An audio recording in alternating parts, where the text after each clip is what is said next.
In the year 9 of the Common Era, deep within the shadowy depths of a German forest, the greatest military machine the ancient world had ever known was about to meet its darkest hour.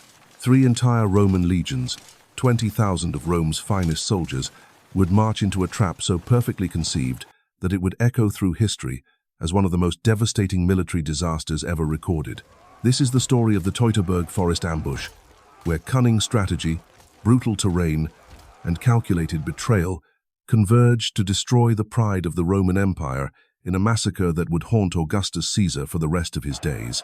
To understand the magnitude of this catastrophe, we must first grasp what Rome had become by the dawn of the 1st century. The Roman Empire stretched from the misty shores of Britain to the sun-baked sands of Egypt, from the olive groves of Spain to the mountains of Armenia. Roman legions had crushed every enemy they encountered, their disciplined formations and superior tactics making them seemingly invincible. The eagle standards of Rome flew over conquered peoples across 3 continents, and the very name of Rome struck fear into the hearts of barbarian chieftains from Germania to Gaul. Under Emperor Augustus, Rome's expansion had reached unprecedented heights. The civil wars that had torn the Republic apart were a distant memory, replaced by an era of conquest and consolidation. Augustus had transformed Rome from a city-state into the master of the Mediterranean world, and his legions stood ready to push the boundaries of civilization even further. The Rhine River had long served as the natural frontier between the Roman provinces and the wild Germanic tribes beyond, but Augustus harbored grander ambitions. He envisioned a Roman Germania, stretching eastward to the Elbe River, bringing order and civilization to the fractious barbarian tribes. The architect of this vision was Drusus, Augustus's stepson, a brilliant general who had carved his way through Germanic territory with methodical precision. Drusus created 2 mighty armies stationed along the Rhine, one for the lower regions called Germania Inferior, and another for the middle territories known as Germania Superior. His campaigns were legendary, crushing tribe after tribe as he advanced deeper into the German heartland. The Sicambri, the Cherusci, the Suebi, all fell before the disciplined might of his legions.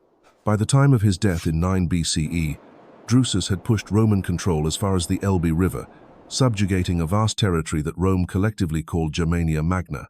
Following Drusus's death, the task of administering this conquered territory fell to Publius Quinctilius Varus, a man chosen by Augustus himself and bound to the imperial family through marriage to the emperor's grandniece. Varus was no ordinary general. He commanded 5 full legions plus auxiliary forces, a staggering military presence of some 25,000 soldiers, representing nearly 20% of Rome's entire frontline army. Each legion at full strength consisted of approximately 5,000 fighting men, battle-hardened veterans who had proven themselves in campaigns across the empire. These were not mere soldiers, but the finest military force the ancient world had ever assembled. Yet Varus was fundamentally different from his predecessor. Where Drusus had been a warrior born, Varus was an administrator by nature. He possessed the political acumen and bureaucratic skills necessary to transform conquered territory into a functioning Roman province, but he lacked the instinctive understanding of warfare that had made Drusus so formidable. More critically, Varus failed to comprehend the Germanic temperament or appreciate the warlike nature of the tribes he now governed. The Romans had grown accustomed to their overwhelming superiority, confident that their disciplined formations and tactical brilliance would easily subdue any scattered resistance. This overconfidence blinded them to a danger brewing in their very midst. Among the Germanic auxiliary forces serving under Varus was a young chieftain of the Cherusci tribe named Arminius. Born around 18 BCE as the eldest son of Chief Segima, Arminius had been raised in Rome itself, likely surrendered as a child hostage to secure peace between his tribe and the empire. This was a common Roman practice, taking the sons of conquered chieftains and raising them as Romans, hoping to create a generation of leaders who would convince their people of Roman superiority. The strategy had worked perfectly, or so it seemed. Arminius learned to speak Latin fluently, received a Roman military education, and was granted both Roman citizenship and equestrian rank. He served with distinction in the Roman army between 1 and 6 CE, fighting alongside legions under Tiberius during the brutal suppression of the Pannonian and Illyrian revolts. His knowledge of Roman politics and military tactics was comprehensive, allowing him to anticipate enemy battle maneuvers and coordinate complex military operations. Around 4 CE, He assumed command of a Cheruscan detachment of Roman auxiliary forces, proving himself a capable and trusted officer. To all outward appearances, Arminius embodied the success of Roman cultural imperialism. He had been transformed from a barbarian hostage into a Roman citizen, from a tribal warrior into an officer in the most powerful army on earth. His younger brother Flavus had followed a similar path, and both brothers seemed living proof that Germanic peoples could be successfully integrated into Roman civilization. Varus trusted Arminius completely, relying on his knowledge of local terrain and tribal politics to maintain order in the newly conquered province. But beneath this veneer of Roman loyalty, something far more dangerous was taking shape. Arminius had not forgotten his origins, and the harsh methods employed by Varus to Romanize the Germanic tribes stirred deep resentment in his heart. The governor's demands for taxes, his rough-handed treatment of tribal leaders, and his assumption that Germanic peoples were inferior beings to be molded into Roman subjects created a growing well of anger among the Cherusci and their neighbors. Varus's administrative approach, so effective in governing settled provinces, proved disastrously inappropriate for dealing with proud warrior tribes who valued their independence above all else. As Arminius watched his countrymen suffer under Roman rule, a transformation began that would alter the course of European history. The Roman citizen and auxiliary commander started to see himself once again as a Germanic chieftain, bound by blood and honor to his people's ancient ways. His Roman education became not a symbol of cultural advancement, but a weapon to be turned against his former masters. Every tactical lesson he had learned, every weakness in Roman military doctrine he had observed, every detail of legionary organization and battlefield procedure became part of an emerging plan that was breathtaking in its audacity and scope. The transformation from Roman ally to Germanic liberator represents one of history's most dramatic reversals of loyalty. But it was not a decision made in haste or anger. Arminius understood that open rebellion would be suicidal. The Roman forces stationed along the Rhine were too powerful to challenge in direct battle, their defensive positions too strong to assault, their supply lines too well protected to sever. Any conventional uprising would be crushed as swiftly and brutally as Drusus had crushed the previous generation of Germanic resistance. If Arminius was to succeed where others had failed, he would need to think like a Roman while fighting like a Germanic warrior, using deception and cunning to lure the legions away from their fortifications and into terrain where their advantages would become liabilities. The plan that began to form in Arminius's mind was elegant in its simplicity and devastating in its implications. He would use his position as a trusted Roman auxiliary commander to convince Varus that a rebellion had broken out in northern Germania, far from the Rhine fortifications. The Roman response would be predictable, a show of force designed to crush the uprising quickly and decisively. Varus would march his legions into the German interior, confident in their ability to handle whatever resistance they encountered. And there, in the deep forests where Roman formations could not deploy effectively, where their heavy equipment would become a burden rather than an advantage, Arminius would spring his trap. The execution of this grand deception required meticulous planning and extraordinary diplomatic skill. Arminius could not act alone. The Germanic tribes had spent generations fighting each other as much as they had fought Rome, their ancient feuds and territorial disputes preventing any unified resistance. To succeed, Arminius would need to forge an alliance among peoples who had been enemies for centuries, convincing them to set aside their differences and unite under his leadership. This was perhaps the most challenging aspect of his entire strategy, requiring him to become not just a military commander, but a visionary leader capable of inspiring tribes across Germania to risk everything for freedom. Working in absolute secrecy, Arminius began reaching out to chieftains throughout the region. His Roman rank and reputation gave him access to tribal leaders who might otherwise have been suspicious of any alliance proposal. He spoke to them in their own languages about their shared heritage, their common grievances against Roman rule, and the opportunity that now presented itself. The Cherusci were his natural allies, bound to him by blood and tribal loyalty, but he also needed the support of the Bructeri, the Marsi, the Chatti, and dozens of smaller tribes scattered across the Germanic territories. Each conversation was a delicate negotiation, fraught with danger. If even one chieftain betrayed his plans to the Romans, Arminius would face immediate execution as a traitor, and his entire conspiracy would collapse. Yet somehow, through a combination of personal charisma, shared resentment against Roman oppression, and carefully crafted promises of future autonomy, he managed to build a coalition unlike anything Germania had ever seen. Warriors who had spent their lives raiding each other's cattle and burning each other's villages now swore oaths of brotherhood in the cause of driving Rome back across the Rhine. The scale of coordination required was staggering. Thousands of warriors needed to be positioned throughout the Teutoburg forest without alerting Roman patrols or spies. Supply caches had to be established along the ambush route, escape routes planned and prepared, and contingency plans developed for every possible Roman response. The Germanic tribes had never attempted anything approaching this level of military organization, but under Arminius's guidance, they began to function with a unity and purpose that would have impressed even Roman strategists. As summer turned to autumn in the year 9 CE, Arminius judged that his preparations were complete. The tribal coalition was in place, the ambush sites prepared, and his own position with Varus remained secure. Now came the most dangerous part of the entire operation, the moment when he would need to convince the Roman governor to abandon his fortified positions and march his legions directly into the trap. The deception had to be perfect, believable enough to overcome any natural Roman caution, while urgent enough to prompt immediate action. Arminius approached Varus with disturbing news from the northern territories. A significant rebellion had erupted among the tribes beyond the Weser River, he reported, with chieftains who had previously submitted to Roman authority now openly defying imperial commands. Villages loyal to Rome were under attack, trade routes had been cut, and Roman citizens were in danger. The situation demanded immediate military intervention before the uprising could spread to other tribes and spiral completely out of control.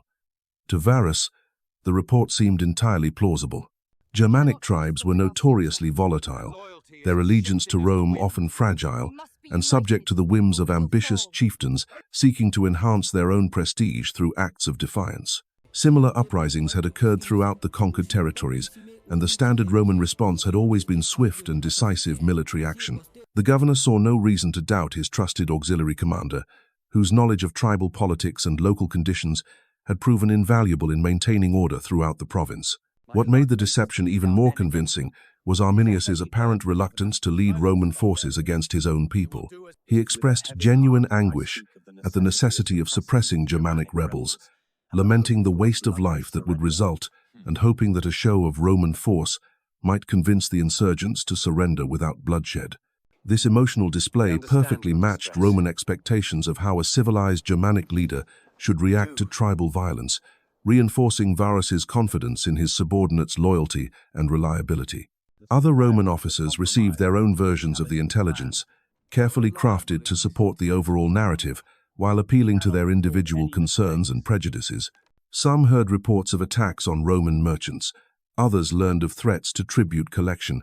Still others received warnings about potential alliances between hostile tribes. Each piece of information seemed to confirm the others, creating a comprehensive picture of brewing rebellion that demanded immediate attention. Not everyone was convinced by these reports. Several Germanic chieftains who had remained loyal to Rome approached Varus with warnings about Arminius's true intentions. They spoke of secret meetings in forest clearings, of weapons being cached along remote trails, of warriors from distant tribes gathering in unprecedented numbers. Some even named Arminius directly as the architect of a conspiracy against Roman rule, urging the governor to arrest him immediately and investigate the supposed rebellion more carefully before committing his legions to action. Varus dismissed these warnings with the casual arrogance that had characterized Roman attitudes toward Germanic peoples throughout the conquest. The chieftains bringing these reports were obviously motivated by jealousy of Arminius's success and influence, he reasoned, seeking to undermine a rival through false accusations. Their stories were too fantastic to believe, too dependent on rumors and speculation to justify serious consideration. The idea that a Roman citizen and auxiliary commander would orchestrate such an elaborate betrayal seemed absurd to a man who had spent his career managing the complexities of imperial administration. This fatal blindness to the possibility of sophisticated Germanic resistance reflected broader Roman assumptions about barbarian capabilities. In the Roman worldview, tribal peoples were inherently incapable of the long-term planning and organizational discipline required for complex military operations. They might stage raids or mount desperate charges, but they lacked the intellectual capacity and cultural sophistication necessary to conceive and execute strategic deceptions. The very notion that Arminius could orchestrate a conspiracy involving multiple tribes across vast distances struck Roman officers as fundamentally implausible. As September drew to a close, Varus made his fateful decision. He would personally lead a major expedition into northern Germania to suppress the reported rebellion and restore order to the troubled region. 3 full legions would accompany him, the 17th, 18th, and 19th, along with 6 cohorts of auxiliary troops and 3 units of cavalry. The force would number approximately 20,000 soldiers, plus an additional 5,000 camp followers, supply personnel, and civilians who had attached themselves to the column for protection during the dangerous journey through hostile territory. The legions chosen for this expedition represented the cream of the Roman military establishment. The 17th Legion had earned glory in Augustus's Cantabrian campaigns. The 18th had distinguished itself in the conquest of Rhaetia, and the 19th bore battle honors from conflicts across Gaul and Germania. Their ranks included veterans who had served in dozens of campaigns, centurions whose tactical expertise had been honed through years of frontier warfare, and junior officers who represented the next generation of Roman military leadership. These were not raw recruits but seasoned professionals who had proven themselves in battle after battle. Supporting the legions were carefully selected auxiliary units drawn from across the empire. Germanic cavalry provided reconnaissance and screening capabilities, while Gallic infantry offered expertise in forest warfare that might prove valuable in the dense woodlands of northern Germania. Spanish slingers and Balearic archers added ranged striking power to complement the legionaries' close combat effectiveness. Each unit brought its own specialized skills and equipment, creating a combined force that seemed capable of handling any conceivable threat. The column that prepared to depart from its base camps along the Rhine was an impressive sight to behold. Polished armor glinted in the autumn sunlight as thousands of soldiers formed up in perfect ranks, their standards and banners creating a forest of silken metal above the marching formations. Supply wagons stretched for miles, loaded with everything necessary to sustain the expedition during its journey into the Germanic interior. The sound of marching feet, creaking leather, and jingling mail created a rhythmic symphony that spoke of Roman power and organization at its finest.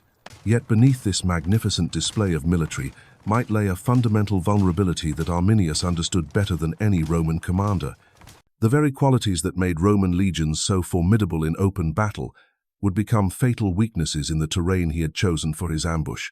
The disciplined formations that could shatter barbarian charges on level ground would prove impossible to maintain in dense forest. The heavy equipment that intimidated enemies across the empire would slow the column to a crawl on narrow woodland paths. The supply train that sustained Roman operations over vast distances would become, and for a moment, Con's enormous liability when attacked. As the expedition began its march northward from the Rhine fortifications, Arminius rode alongside Varus at the head of the column, playing his role as loyal auxiliary commander to perfection. He provided detailed intelligence about the route ahead, pointing out landmarks and explaining local customs with the expertise expected of a native guide. His manner remained respectful but confident, that of a Roman officer proud to serve the empire while maintaining affection for his Germanic homeland. Nothing in his behavior suggested the slightest hint of treachery or duplicity. The journey began through relatively open country, where Roman patrols had established secure corridors between their fortified positions. The legions made good progress along well-maintained roads, their formations intact and their spirits high. Veterans shared stories of previous campaigns, while newer recruits marveled at the efficiency of Roman military organization. Officers conducted regular inspections, ensuring that equipment remained in perfect condition and that discipline was maintained throughout the ranks. But as the column moved deeper into Germanic territory, the landscape began to change in ominous ways. The broad roads gave way to narrow tracks winding between ancient trees. Rolling farmland was replaced by dense woodland, where visibility extended only a few dozen yards in any direction. The cheerful chatter of marching soldiers gradually died away as the forest closed around them like a living tomb, its shadows growing deeper with each passing mile. Arminius had chosen his route with diabolical precision. The path led inexorably toward a region known to Romans as the Saltus Teutoburgiensis, the Teutoburg Pass, though its name should more accurately be translated as the Teutoburg Narrows. Here the terrain formed a natural bottleneck between the Calcries Hill to the south and the Great Bog to the north, creating a passage barely 200 meters wide, where an entire army would be compressed into a vulnerable column. The Calcrease Hill itself rose only 157 meters above the surrounding country, but its northern slope was cut by numerous brooks and rivulets that made passage treacherous for heavily laden troops. Dense woodland covered the hillsides, providing perfect concealment for thousands of warriors while limiting Roman visibility to mere yards in any direction. The boggy ground to the north was impassable for organized formations, effectively channeling the Roman column along the single viable route where Arminius had positioned his forces. For 3 days, Germanic warriors had been moving into position throughout this deadly corridor. They came not as a single army but as hundreds of small bands, each intimately familiar with their assigned section of forest. Cherusci fighters occupied positions near the entrance to the pass, ready to seal off any retreat once the Romans had committed themselves to the narrow path. Bructeri and Marsi warriors spread themselves along the hillsides, their weapons cached in hidden locations that would allow them to strike and fade back into the woods. Chatty spearmen positioned themselves near the far end of the passage, prepared to block any attempt at escape. The coordination required for this deployment was unprecedented in Germanic military history. Traditional tribal warfare relied on individual courage and spontaneous attacks, but Arminius had imposed Roman-style discipline on his barbarian allies. Each warrior knew his exact position, his specific role in the coming battle, and the signals that would coordinate their attacks. Supply caches had been established throughout the forest, ensuring that ammunition and fresh weapons would be available during the extended fighting that lay ahead. As the Roman column approached the Narrows on the morning of the ambush, Arminius made his final preparations for betrayal. He sent trusted messengers ahead to confirm that all tribal contingents were in position and ready to attack on his signal. He reviewed escape routes one last time, ensuring that he could slip away from the Roman command group when the fighting began. Most importantly, he steeled himself for the moment when he would shed his Roman identity forever and reclaim his birthright as a Germanic chieftain. The weather that morning seemed to conspire against the Romans. Grey clouds gathered overhead, promising the kind of steady rain that would turn forest paths into muddy quagmires and make footing treacherous for heavily armored soldiers. The air hung thick and oppressive, muffling sounds and reducing visibility even further. Horses grew nervous, the tension and skittish, sensing that permeated the woodland despite their riders' apparent confidence. As the lead elements of the Roman column entered the Narrows, Arminius gave his signal. The sound began as a low horn call echoing from the depths of the forest, answered by similar calls from positions throughout the pass. To Roman ears, these might have seemed like hunting horns or tribal ceremonial music, but they carried a message of deadly intent to the thousands of warriors hidden among the trees. The first attacks came not as a coordinated assault, but as scattered strikes against the Roman supply train. Individual warriors darted from concealment to hurl javelins at pack animals and wagon drivers before melting back into the forest. These initial strikes seemed like opportunistic raids by bandits seeking easy plunder, the kind of minor harassment that Roman columns had learned to expect when traveling through hostile territory. But the attacks quickly intensified and spread along the entire length of the column.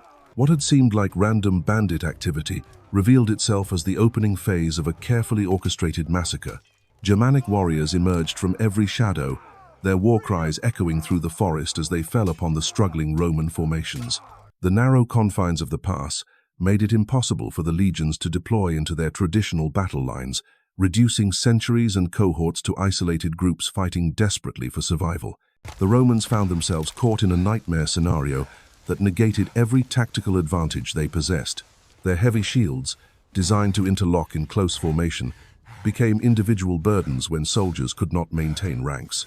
Their throwing spears, devastating when launched in coordinated volleys, were reduced to close combat weapons in the cramped conditions of forest fighting. Their armor, which provided excellent protection against frontal attacks, left them vulnerable to strikes from above as Germanic warriors rained missiles down from the hillsides. For the barbarian fighters, this was warfare as their ancestors had practiced it for generations. Lightly armed and intimately familiar with forest terrain, they struck with lightning speed before vanishing into thickets where Roman pursuit was impossible. Their oval shields and long spears were perfectly suited for individual combat, while their knowledge of every tree and stone in the ambush zone gave them overwhelming tactical advantage over the confused and disoriented legionaries. The Teutoburg forest, stands as eternal testimony to the price of arrogance and the power of cunning over brute force. Arminius had achieved what no Germanic leader before him had dared imagine, transforming Rome's greatest strength into its fatal weakness and proving that even the mightiest empire could bleed. The forest that witnessed this massacre would forever echo with the ghosts of 20,000 Roman dead and the birth of a free Germania that Rome would never again dare to claim.